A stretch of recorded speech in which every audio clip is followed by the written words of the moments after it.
Good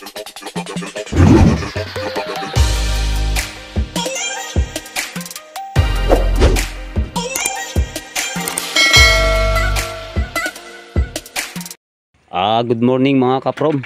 Kung nakakaranas ng mga ganitong problema, panuorin nyo to para alam nyo yung mga dapat nyong gawin. Halos lahat wala. Neutral, yung dashboard nya, busina, flasher, wala. Start, wala lahat.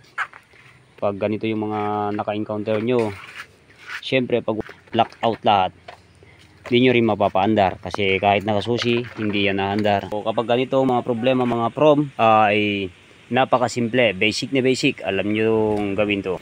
Unang i-check nyo kung kanyang battery, kung may laman. Gagamit tayo ng test light kasi hindi naman tayo pwedeng manghula lang ng sakit ng mga motor. Mas maganda may test light tayo para sure. Ikabit lang natin yung isang pa ng ating test light dito sa kahit saang banda, sa positive o negative. Then check natin pag umilaw to ating test light, ibig sabihin may laman tong ating battery. Bago pala tong ating battery pero walang laman, nakikita nyo naman mga kaprom, kaya possible na may loose connection o putol tong ating mga wire. So palitan natin tong kanyang battery para may troubleshoot natin siya, para mahanap natin yung kanyang problema. Dati ginawa na natin to noon dahil sira yung kanyang stator, binattery drive natin. Ito yung kanyang wire papuntang stator, yung ating black na may lining na red.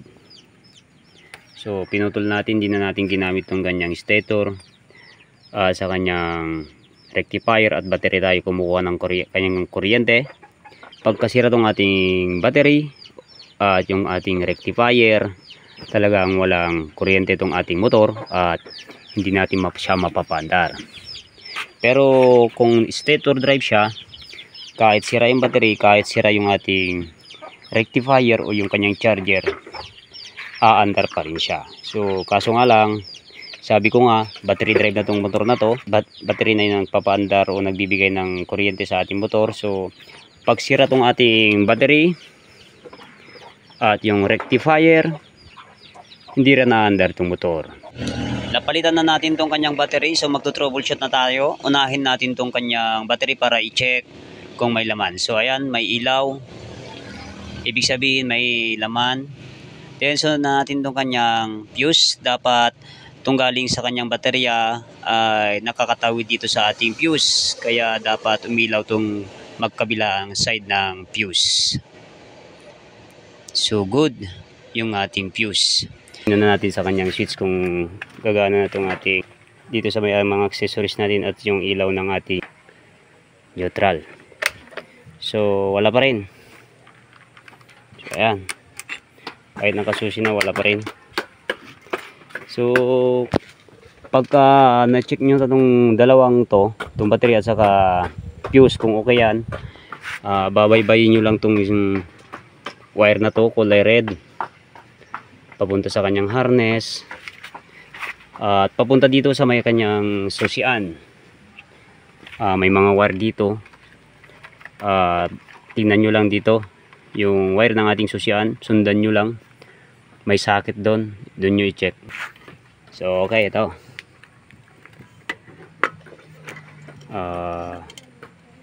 susundan lang natin yung wire galing sa ating may susian.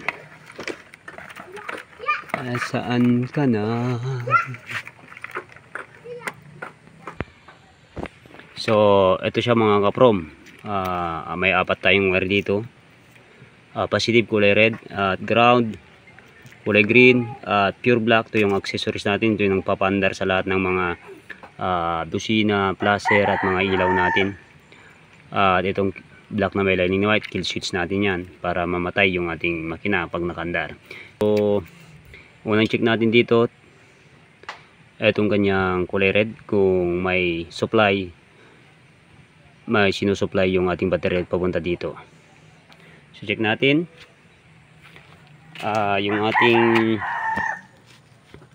yung ating test light, dahil positive yung ating i-check doon, kulay red. Siyempre yung ating tip ng ating test light ay nasa ground. So dapat magkaroon ng umilaw tong ating test light pag tinest natin tong kulay red. So ayan. So ibig sabihin okay yung ating kulay red dahil umilaw tong ating test light. Ibig sabihin may supply ng 12 volts galing sa battery natin papunta dito sa kanyang susian. So sunod natin i-check itong kanyang kulay green, pure green siya, ground. Siyempre ground yung ating i-check, yung ating clip ng ating test light ay ilalagay natin sa positive dahil nga green o negative yung ating i-check. So ilagay natin sa positive. So pag tinusok o tinest light natin tong kulay green, dapat umilaw tong ating test light.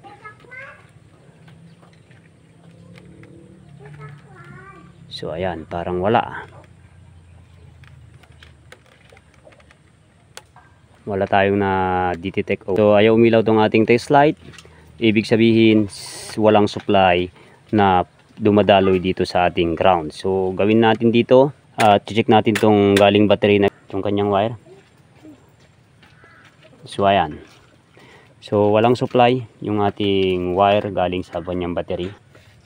So wala. So check natin. Baka dito lang dahil sa dami nang nakabit dito. So galawin natin to. O check nyo, yan. Kinain ng kalawang. So napakalaga kung may test light tayo dahil hindi natin hinuhulaan yung mga gawa natin. Bulo mata ipit! Kinain na ng corrosion tong ating wire, kaya galaw-galawin lang natin o ilan natin. Gamit tayo ng plies o long nose. Ayan. So check natin ulit ng test light. Dapat umilaw din to. So ayan, good. Umilaw na siya. Meaning may dumadaloy ng ground sa kanyang sa kanyang wire papunta dito sa kanyang mga chassis o makina. Kahit anong ground dito, kahit anong metal, pwede, dapat milaw. So ayan. Ayan. So good. So check natin ulit yung nasa pinaka-main ground natin kung meron na siya dito sa may papuntang susian. So ayan, meron na mo. Meron ng supply yung ating kulay red, meron na rin tong kulay green. So check na natin yung ating susian kung meron ng ilaw o gumagana na siya. So ayun yun kung sakaling may supply na yung green at saka yung red at ayaw pa rin gumana yung kanyang neutral, ay i-check nyo yung black na wire, yung pure. Isusi nyo kung walang supply yung black, ay palitan nyo na yung kanyang susian at siguradong yun ang kanyang sira. So ganun lang kadali mga ka-from.